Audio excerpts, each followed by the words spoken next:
Welcome, everyone, to another edition of the Dynamic Thriving Podcast. I'm your host, Marianne Pack, spiritual medium, author and publisher, and joy advocate, guiding you into all things life transformational. And this is a special edition. I have a wonderful best-selling author, my dear friend and colleague and mentor for many years, Julie Flippin, is with me. Welcome, Julie. Thank you. It's so wonderful to be here. I'm so happy here. Yes. I am so excited because this is, like I said, a special edition because we're going to talk to Julie about her newest book. It's a best-selling book called The Truest.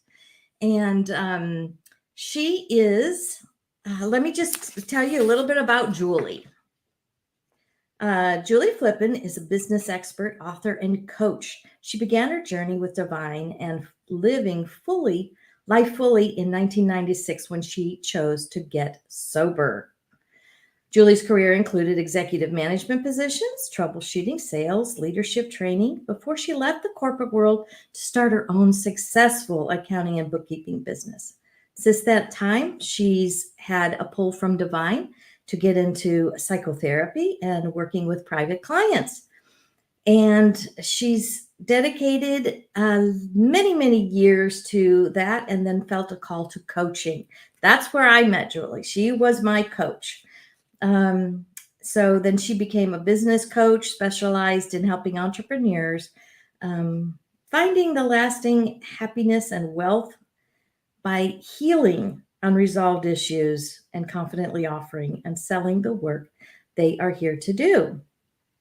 So she has put her vision into action. And this is part of her action is to write a memoir about the true quest. So let me tell you a little bit about what I felt when I read through her book, because I helped her. I was a publishing consultant for her to help her get her book into the world and birth it. So for me, rather than a fly on the wall, I was a butterfly sitting on her shoulder throughout the book, watching the transformation over and over again of how, because this is a very, very touching story about a mother's loss of her adult son to addiction. So if I can even imagine how that would feel. You feel all the feels with her throughout this whole book, all the grief and sorrow, and yet the waves of joy that would come. And I think that's what impressed me so much, that you definitely always came home to joy, and that there's always a space for joy, no matter what kind of grief, no matter what kind of trauma or sorrow we're dealing with. There's always space to be held for joy. So do you want to tell us maybe why this book and why now? Why were you called to write this particular book? Thank you. Well, thank you for the introduction, because it was lovely. I was like, cool. If it were just up to me, I would have never taken the time to write this book. It really starts with the loss of my son to an accidental overdose, heroin and fentanyl, which was devastating. He had tried so hard to get clean, and there's obviously a journey around that. And it was probably the most excruciating thing I've ever been through. And when you have a loss like that, everything changes. Like, if you can imagine your world in a split second changing, and it will never be the same. My whole reality changed. So obviously I spent months looking after myself as a coach, and having been certified as a psychotherapist years ago. I knew I would need help. Like, there was absolutely no question that I was going to need support going through this. And, Marianne, you said something really interesting, that there's always joy. But joy like most things in life, is a decision. Yes. And at some point in my grief, I had to make a decision. And the decision was get busy living or get busy dying. And I don't mean physically dying. I mean, get busy living life, embracing it, finding the joy in it, or losing that, shutting down inside, just getting by. And that was an honest decision that I had to make. Yes. And when I made that decision, throughout doing some of my own energy work, eventually I was able to connect with my son on the other side, which was wonderful for me.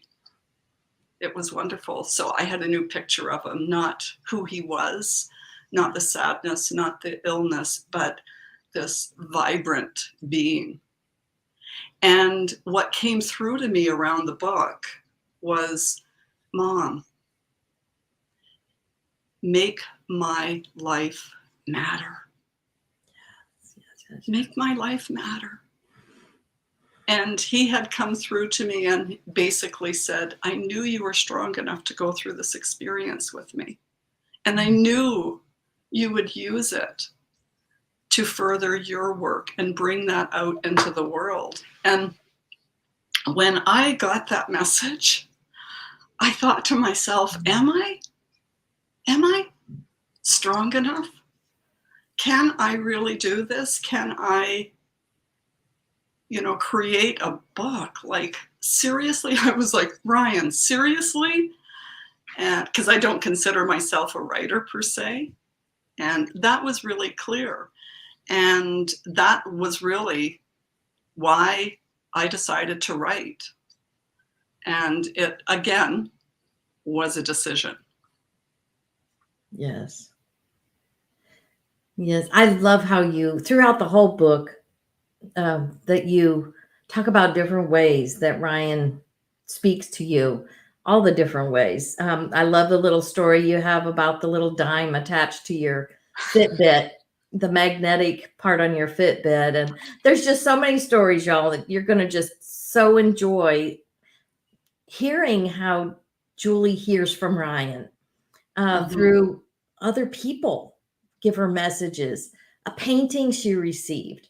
It's just thing after thing of how she's able to connect with Ryan. And like she said, not seeing him where he was in his pain and his agony and his addiction and the sadness, but sees him in the love and the joy that he is now, who he really is. That it's a beautiful treat to be able to see this, play out through the pages of her book. And when we launched this book, we launched it in June, the end of June and the first part of July of this year. So it immediately became a bestseller in 3 categories. I was thrilled. But you couldn't be with me. Well, and can you tell us a little bit why you were missing in action for your own launch? Exactly. It's interesting. One of the things I wrote about in the book, one of the parts I wanted to really talk about was mothers. And that was really significant for me, being a mother who lost a child. And when I lost my son, I wanted my mom. Oh my gosh. I wanted her to hold me and I wanted her to say, honey, everything's going to be okay. And my mom had dementia. And so she lived independently.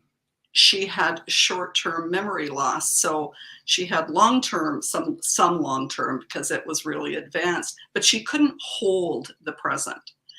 And we had decided with Mom, she was diagnosed with cancer a couple of years ago and really given a very short period of time to live. And we made a decision, there were 4 of us, my 2 sisters and my daughter, that were her essential caregivers, that we were going to create pockets of joy for her.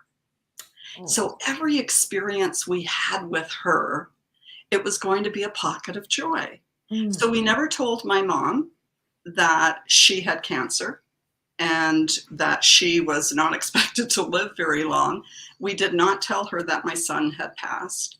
My nephew, my older sister's son, passed 6 months before mine. So we had some really significant loss in our family.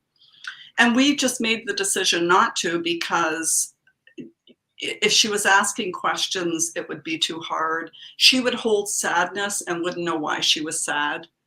And we just said, let's just continue to create pockets of joy for her. But when she passed, when my son passed, I wanted my mom, I couldn't talk to her for weeks. Like I couldn't, because I wanted to tell her and I wanted her arms around me. And so I really wanted to talk about in the book the dynamics of having a mother and being a mother and all the expectations around that. Like, who did I want her to be and need her to be? And why didn't she do this? And why didn't she do that? And then how do I show up as a mother? So probably after my mom was diagnosed with cancer, she was 90. And I sat one night and I prayed. I said, God, what is her purpose now? Like, why is she here? And I know this is none of my business. This is between you and her. But it was like, why? She doesn't remember. She gets afraid. She's got cancer and, all of these things. And I didn't expect an answer. But a couple of days later, I felt like my mom was whispering in my ear. And she said, honey, the family's been through so much loss these past few years. I can hang in here a while longer until I feel you're ready to deal with more loss.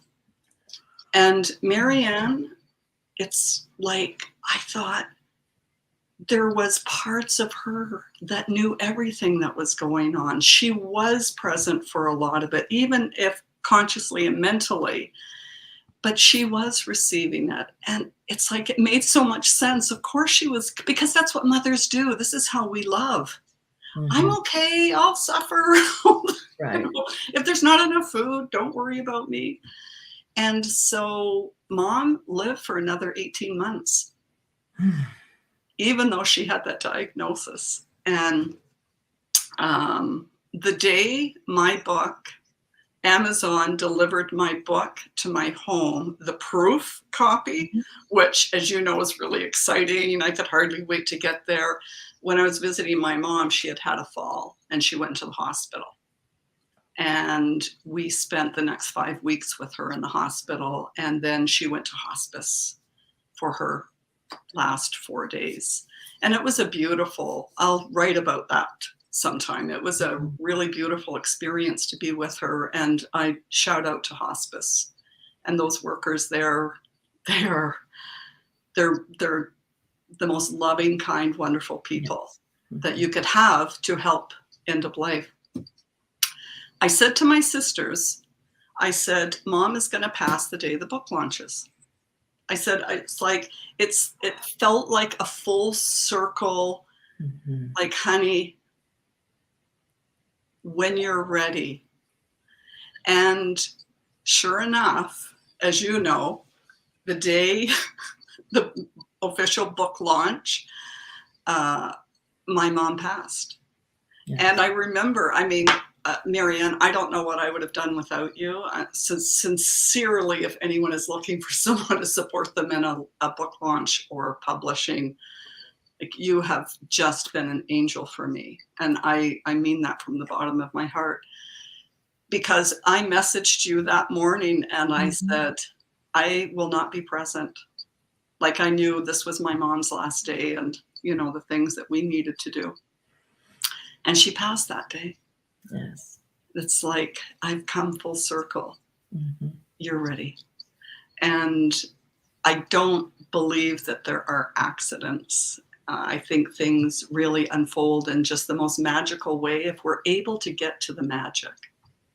Yes. There you go. That's the key. That's for sure. Get to the magic. Get to the magic. And I don't think we can do that on our own. Do you? Well, I think that that's just such a great segue. I so was hoping we were going to talk about about asking for help and getting Mhm. support. Yes. We are products of the families that we grew up in and their ancestors. So we are, you know, we come from, you know, that origin. We are products of that. I see that very clearly in my family. And in my family, addiction, alcoholism ran rampant. If I go back into our family line, they used to put back in on my father's side, people in insane asylums when they were really bad. And so my father was very, very ill.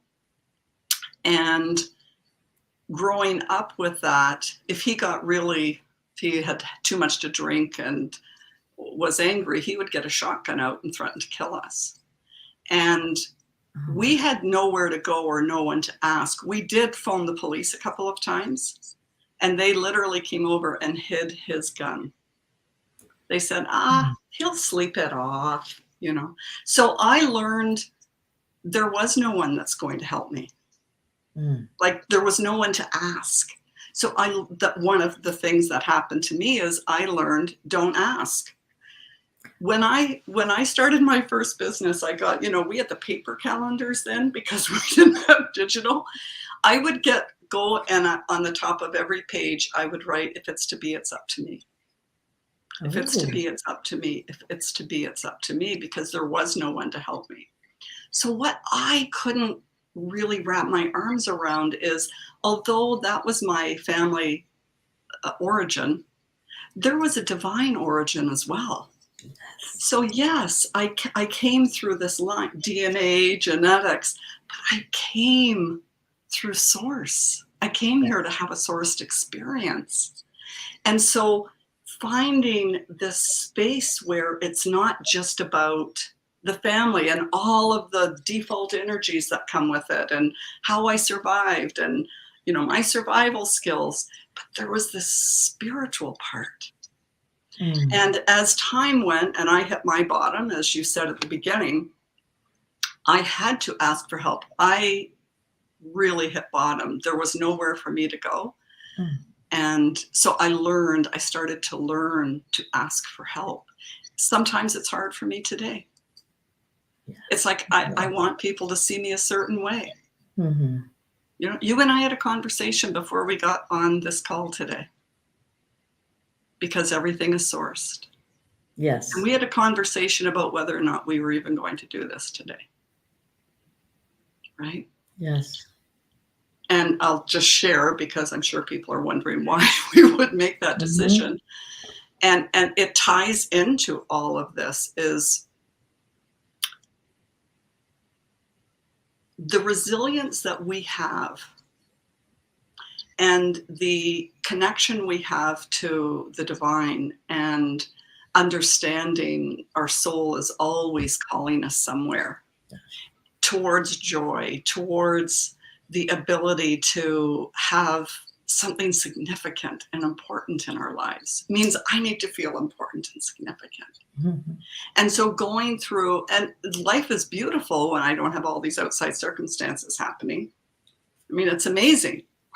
But then, you know, my son died, and, you know, my nephew passed, and then the whole experience with my mom, and so life events are happening, not to hurt me, but to help me increase my capacity for more joy.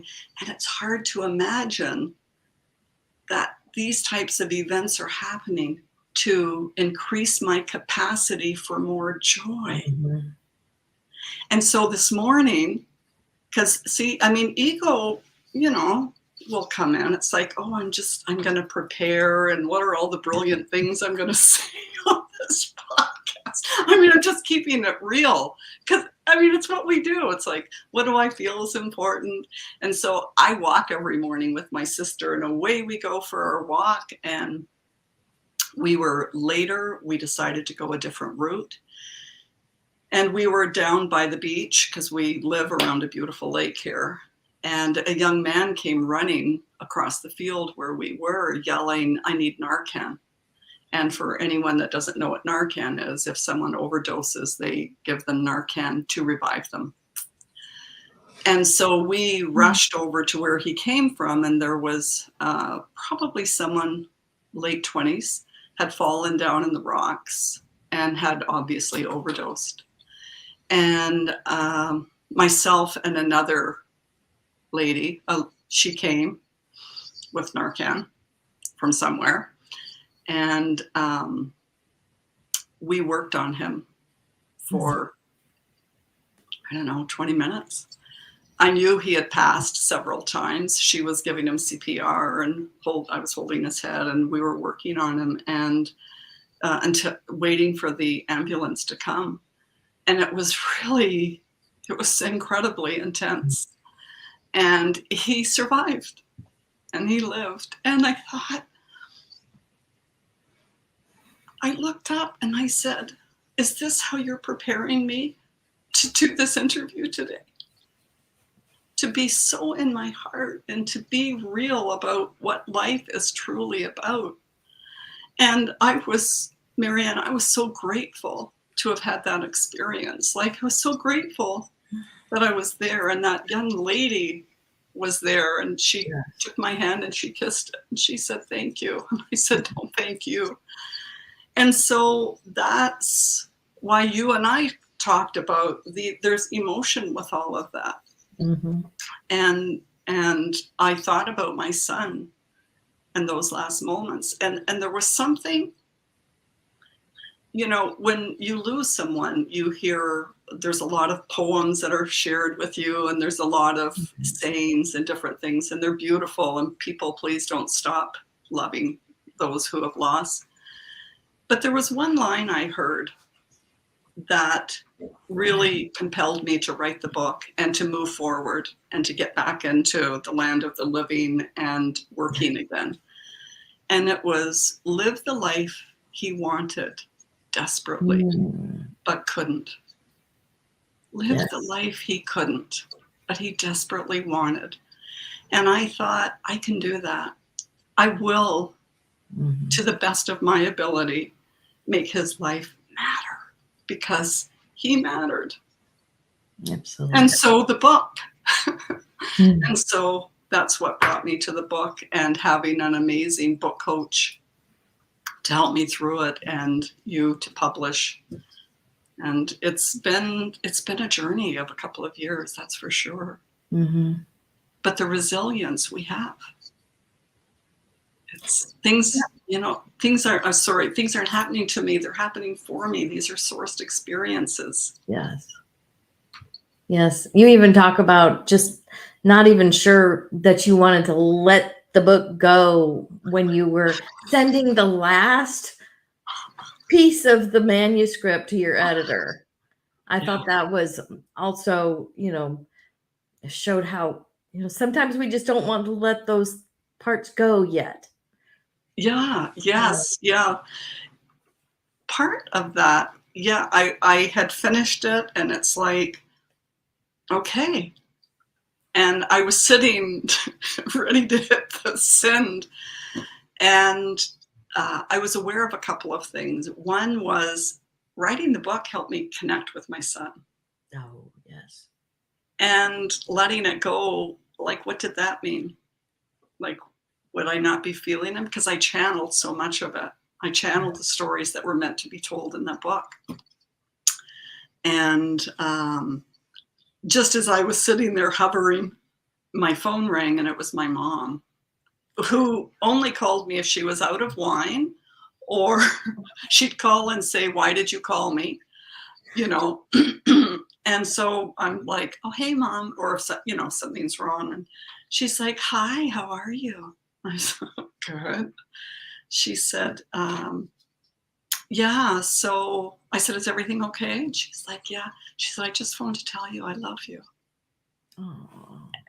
She didn't have the, ability to be able to do that type of thing. I mean, it was the most unusual thing she's ever done. I said, thank you. I said, I love you too. She said, I just wanted you to know. She said, okay, well, I have to go now. Bye. And I hit send. And so that was the one thing. And the other thing that happened was my husband's cousin had come over, because I think what happens for anyone that's ever written a book, is it enough? Do I need to do more? Am I finished? And so that sense of, I don't know. And my book coach had said, it's great, but tune in. Is there more that needs to come? It's like, I don't know. Is it? And so anyway, they came over, they wanted to come over that night for a couple of minutes. I had no idea why. And she said, I brought you something. And I said, oh. And I hadn't really talked to her about the book or anything like that. And she said, yeah, she said, I did a painting for you and I wanted to give it to you. And I said, that's wonderful. And she shows me the painting. And I literally said, why did you do this? And she was like, what do you mean? And I said, why did you paint this? To who have you been talking to? She said, like, nobody. She had painted the front cover of my book. The end of the book, yes, thank you. That picture of the waterfall, she had painted that. And it's there's significance in the waterfall. I don't want to spoil the book for anyone, but there's a very significant event around a waterfall. And she said, I don't know, just a couple of weeks ago, I had this urge. And so of course, I felt sorry for her. I'm like, oh my gosh, she probably thinks I'm sorry for painting. So I was able to share with her the story and why it was so significant. Yeah. But again, how source comes through to, it's like, I knew I was complete. I'm done. Yes. It's done. Yeah. So those were a couple of the magic that happens in our life if we're open to the magic. Absolutely. Yes. There's so many stories, folks, like this in the book that you're just gonna feel all the feels and have all the tears and all the laughter. And it's just so beautiful. So again, we don't write a book by ourselves. Talk just a little bit about, the support that you gathered. Yeah. Just a little bit. And because again, it's like really every project that we pursue, no matter what, it was sort of like we were talking earlier before we came live. You said, about, making a plan, if you want to see God laugh, make a plan. Because we tend to, as entrepreneurs, as business owners, we think, oh, well, we'll just lay it out and it's like this. But then Source comes in and has a little bit different idea about how maybe it will go. So how did you, like I said, I've never written a book on my own. I've always had other people to support me. And then, like you said, Source just came in and dropped so much of this as you allowed it to flow. So who was your support team? Right. So I had a book coach who was wonderful. And the reason is when I didn't feel like writing, she said, don't write. Oh. She said, you have one job. That's to connect, whatever self-care, how I connected, to be in flow and to allow whatever wants to come through, come through. Mm-hmm. And her job with me was to keep me out of my head. Because it's like, I want to, even in the book, I wanted to go on and explain things and maybe this would be better for people and all of those things. And she really held a space for me to show up. And she said, that is your job. And I said, but I don't know, like, what comes first and second and third and fourth. And she said, it doesn't matter. Mm-hmm. We'll figure that out at the end. Now, I'm a pretty organized person, and I usually go 1, 2, 3, 4, 5. It was I'm telling you, it was a real challenge to just write stuff and send. She said, just write stories and send them. And then it did all come together. So she was Mhm. tremendous for me. And having that support where I could get on a call and cry Yeah. and be so sad and be so happy and be excited and be, and she was able to hold that. I knew that getting the book up on Amazon and that everything just felt overwhelming for me, Marianne. I'd written a book previous to that, but I was in a different space. And so I knew you were doing some of the work. So I had her, but then you came on my team to navigate all of that and put it all together. And oh, so blessed. And then I knew the marketing part was just something that I just wasn't comfortable with. I was still in some overwhelm. It takes a while for that to go down when you've had a significant life event. Yes. It's up. And so you were both a big part of my team. I had someone I was doing private work with. I had my husband and my family.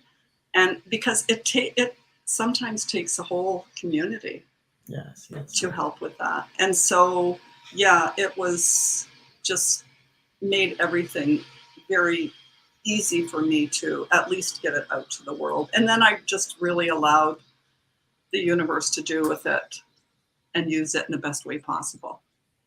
Absolutely. Yes. And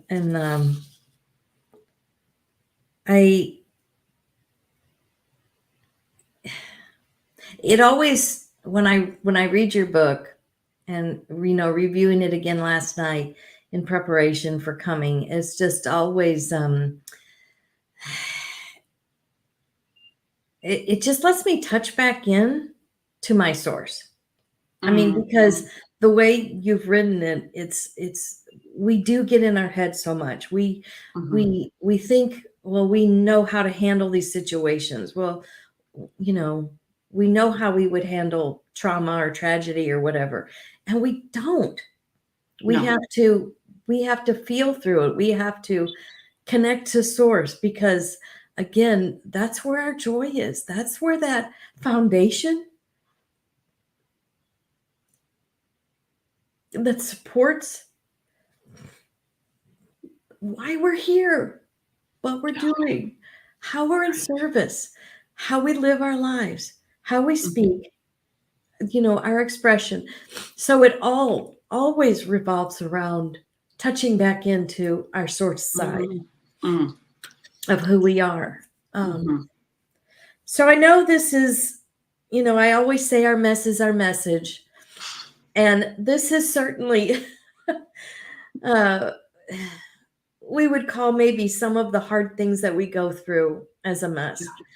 But the transformation, the asking for better, the asking for support, the asking for love, the asking for joy, the asking for the transformation that we want is what helps us to take that leap forward into the new growth. And so, again, we're always spiraling upward. We may be passing it again, but we're at a different level. We're at a new perspective. So I know that's what's happened for you. You have heightened your perspective on things like this, our resilience, our joy, our, suffering and loss, or what we go through. And so what's become your message? So how did that happen for you? Because I know you have a brand new website. The book came out. You have a brand new website. You have new programming. So how has your mess now become your message? What are you doing with it? How are you helping others? Yeah. Such a great question. I'm grateful to be in a place where I'm ready to. Oh, yes. And it was a decision. Like I knew, I love the entrepreneur. I love the courage and the strength it takes to step out and say to people, I'm doing something. And so I've loved working as a business coach, and I love the strategies and numbers and all of those things. But I also felt there was room now for more. than just the entrepreneur. There were individuals who also had some big dreams. So the TrueQuest became my new website. And I was really clear that I was being called to work with people. Mm-hmm. I read something this morning, and I'm telling you, it struck me so clearly, especially like I do one signature program. Mm-hmm. It's like 6 to 8 months. It's a very small group of people that we are going to like just rock it. What they want, release resistance, step into their power, hold the vision, let the vision change. So I'm really excited about that. But Marianne Williamson, I read something this morning, and she said this: my soul is imprinted with the yearning to be more. Yes. I bend toward the lure of my spirit. And I love that. My soul is imprinted with the yearning to be more. Yes. And I bend towards the lure of my spirit. And that was so powerful for me, because that's it right there. It's imprinted. It's in all of us. It's being able to listen to that small voice within. It's feeling connected and not even knowing what, but just this, it's like, I want to live like that. I want to live in the light and the love and the joy and the magic. And I'm being complacent, and I'm tolerating, and I'm doing all these other things. And I don't know how to go from here to here. And that's what I love helping people with. It's like that deep discovery, like, who am I today? I'm different today than I've ever been. Okay. Who am I? Where's my spirit luring? Like, what is it? What am I imprinted for? Mm-hmm. And it doesn't have to be something tangible. It might be the woman that ran down that had Narcan this morning, and for some reason she decided to take a CPR course. It might be, I don't know how her journey is going to unfold. So I'm not sure why I'm being pulled in certain directions, I think is what I'm trying to say. There doesn't have to be a knowing and a reason. And I think people get tripped up with this. It's like, I'm doing this because this. It's like, I'm doing this. It's like, pain pushes until vision pulls. Michael Beckworth says that. Pain pushes until vision pulls. So my pain has pushed me until the vision takes hold. Mm-hmm. And so I'm excited to work with people around that, to help them increase their capacity to have more joy and then be able to sustain it. Sometimes it feels like it's a high and then I crash. It's like, how many times I've heard people say, oh, I really want that, but I'm just not gonna hope too much because I don't want to be too disappointed. Right. It's like, oh my gosh, hope, please. Yes. Hope, dream. So that's kind of where I've been pulled to work. And as I say, I've got my signature program. I'm launching it for the first time. I'm going to bring a small group in. And Darla LeDoux says this, and I absolutely love it. She says, ahas are cheap. Integration is priceless. Yes. So, ahas are cheap. So for me, it's about staying long enough to integrate the changes that we have so that we get to have a whole different experience in our life. And why not? It's not a dress rehearsal. This is it. Yes, true. We're living it. So true, so true. Yes. Oh, I love that. I love all of that. So why was it important to just have like a small group rather than, I know you've done a lot of one-on-one coaching because you used to be my coach and you're still coaching me. So, and we've been in groups together. I mean, I've been under your tutelage and with Darla and so what's the difference between like a group and then one-on-one coaching? Give some, help for people to understand that. Well, I like a combination personally. Like Mhm. my program is combination. We'll do Okay. deep energy work because that's part of my Mhm. spiritual gift. We'll do one-on-one coaching, but there's a lot of power in a group.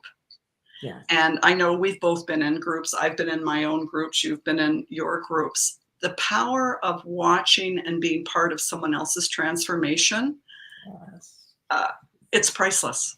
It truly is priceless because we learn through them. There have been times I've been in a group and someone's brought forward something, such a deep, raw vulnerability. And through watching their process of the releasing and healing, I heal. Yes. It's called, we call it EFT. I love tapping, Yes. EFT. We call it borrowing benefits. we Oh. we call it borrowing benefits. Like I benefit from the work you're doing. So being in a group and then not being alone, like Mm. collectively being together and knowing I have people that are supporting me and cheering me on and holding this space. And there's something very, very powerful about it. And I like a small group because obviously with the dynamics are, we just get a little bit more time. And Mhm. it's the type of program that I'm creating that makes that possible. But definitely I like a combination. So in my program, it's a Mhm. combination of one-on-one. And I do some one-on-one, just private work with Mhm. people for different reasons, different seasons. Yes. Yes. Yes. Yes. Yes, and I have had the privilege of working with Julie for energy clearing session. Matter of fact, part of my session is in her book, The True Quest. That's right. And I Yeah. was just shocked when I first started reading it, when she sent the manuscript to me to get it ready to format and edit to upload it for the launch. And I was like, oh my goodness, there's part of my experience. And let me tell you, it was tough to have to answer the questions that she asked me, but Mhm. it was so helpful for my transformation Mhm. because I'm still working on some of these things. We don't Oh, just do it. It's not a one and done. We have a certificate to hang on the wall. You heal through absolutely. this. She Yeah. asked me about what parts of me did not want to be exposed. There were a Mhm. lot of parts that I didn't want to expose. Yeah. And, so Mm. working with her through this clearing session, so much of this poured out of me afterwards that it was like, oh, I can release some of that. But I needed the session to have the tools and the energy and the her holding the space for me to reach that freedom, Right. because that session ended up being about my personal freedom and my ancestral freedom. So it was, let me tell you, working with Julie is so helpful for your transformation. Thank So you. I this is appreciate not it. a small little, oh, let's just get together for our little group today. You're going to do some hard work and it's going to be so worth it. So worth it. So I totally thank you for the Oh, thank coaching you. and the energy work that you've done Mm, on my behalf, for sure. I appreciate that. So do you want to tell us anything else about your book, or what is the true quest? Because that's not a phrase we always hear. And of course, I love anything about a quest because it says we travel over, under, around, and through, and we have to have a guide. If you look Yeah. at any story Yeah. about a quest, somebody on a quest, they have a guide. Yeah. And this is Yeah. what I talk about so much even within my work, because you're on a quest. Yes.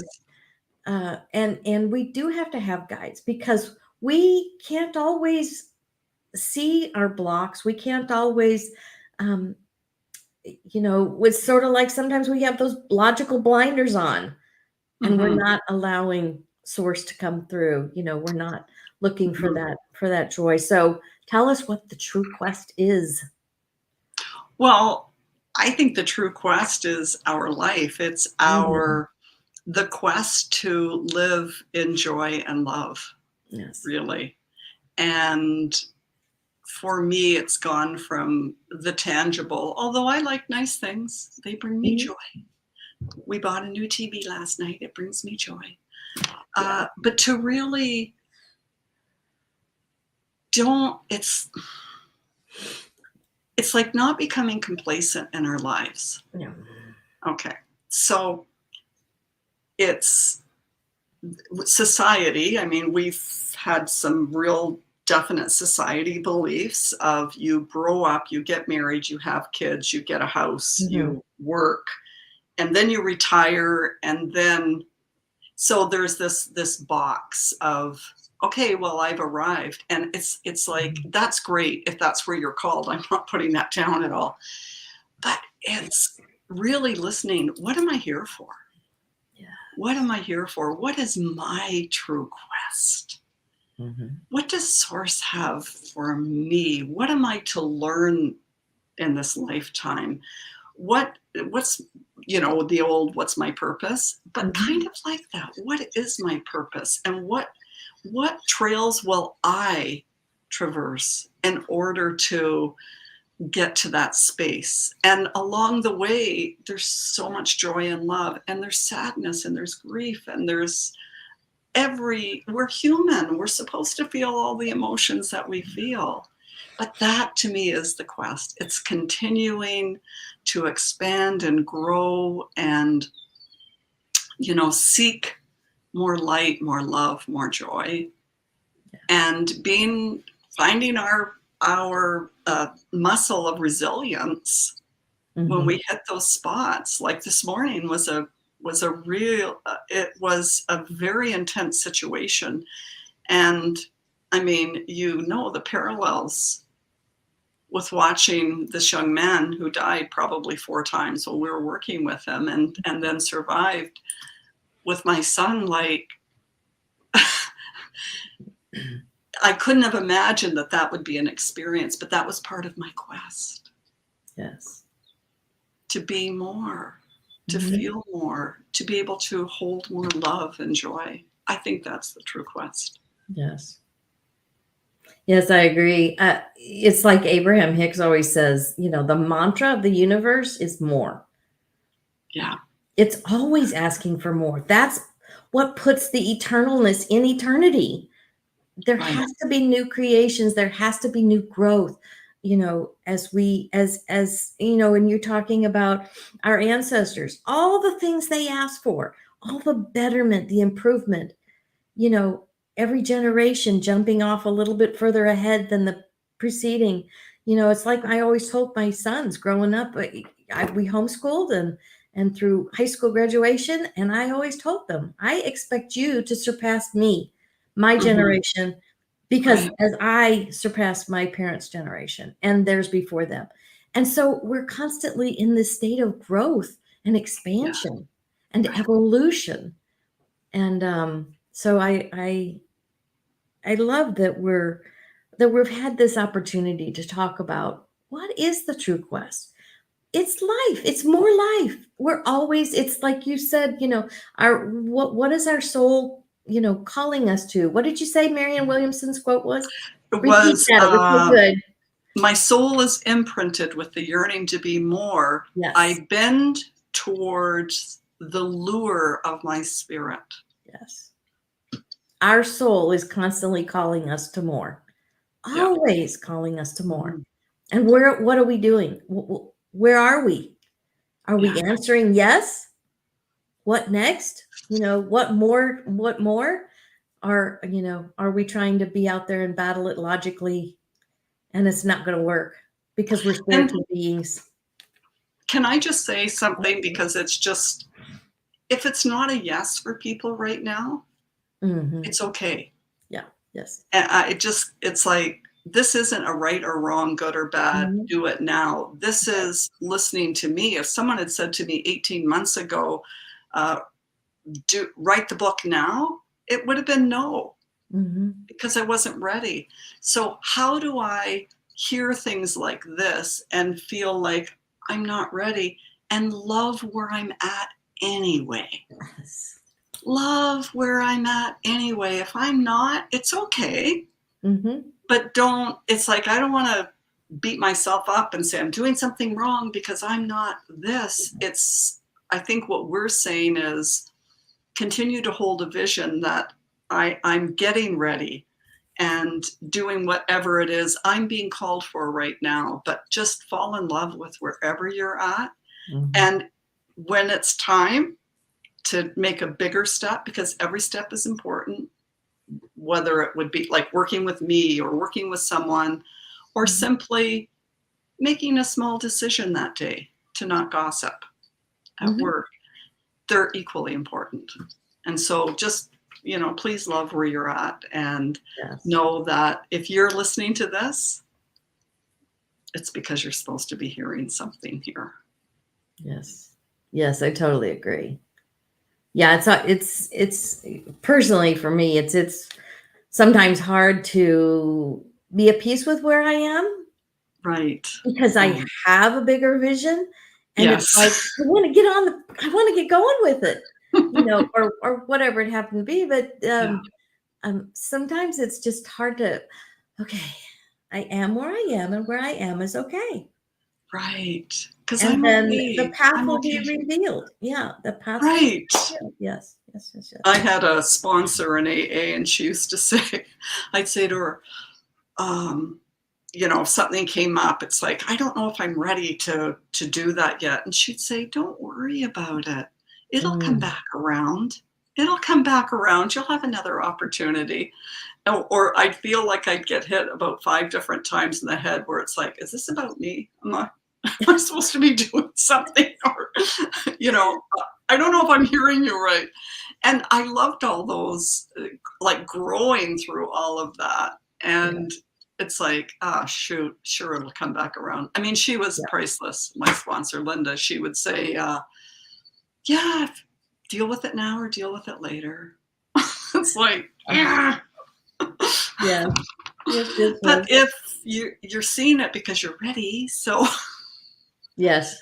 Yeah, that kind of support. And feel that yes or no. Where do you feel your yes or no? Where do you feel you're tugging when it is time to move forward? And knowing that about yourself is of course helpful. So thank you, Julie, for being with us today. But you have an offer that you'd like to give our audience. What is that?